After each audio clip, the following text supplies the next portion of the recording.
Giaprobahan na sa LTFRB-7 ang 8 ka mga local public transport route plan sa Lapu-Lapu City. Unsa kay posibleng epekto nini sa mga multi-cab nga nagdagan sa dakbayan. Siluan meron din na adunay live report. May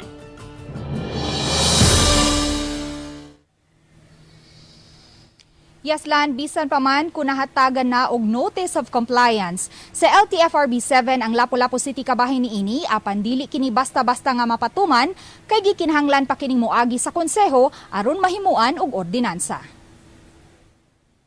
Kini ang sagad nga sitwasyon habig sa may MEPS 1 matag alas 5 sa hapon hangtod sa alas 7 sa gabi.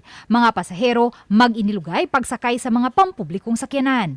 Ang suliran gipadangat na sa usa ka netizen ngadto sa mayor ug nakihinabi na ang pangu sa CTMS ngadto sa kadagkuan sa MEPS sa miaging gabi. Mga kung i-propose sa MEPS na pwede pasudlan na to o kanang public transport sa sood.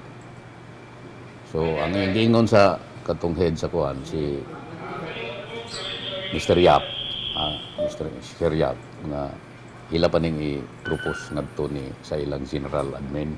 Samtang kagahapon lang, gipahigayon ang awarding sa Notice of Compliance sa City of Lapu-Lapu, subay sa giduso sa lokal nga kagamhanan nga City of Lapu-Lapu Local Public Transport Route Plan.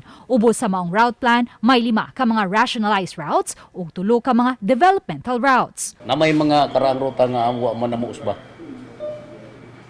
So ang amo lang buhaton nga balitan og sobra ang kanang PUJ nga nagdagan ng ruta atong i-transfer sa lain nga ruta. Usa sa nakitang nanginahanglan nga mabutangan og dugang public transport ang rutang Pusok Cordova diin daghang mga pasahero nga gikan sa MEPS matag rush hour.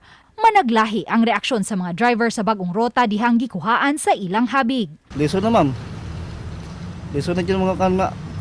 Ginansag tarong, ginagmay na. Igo lang, kamera mo tas balay. Wa man tayo mahimo. Wa man tayo mahimo kay. Klaro ba kan mo gud. Igo na ta sa pagkuan kay saan naman. Ato lang anala tayo paginabuyan.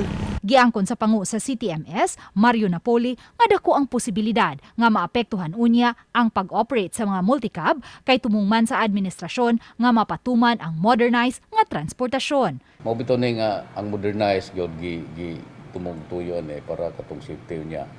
Kuan pod kanang ang garantisado nga ang kuan sakyanan.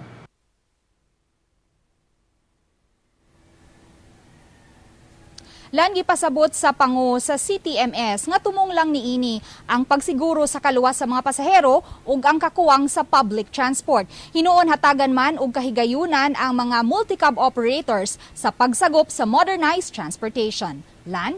daghang salamat Loan Merondina.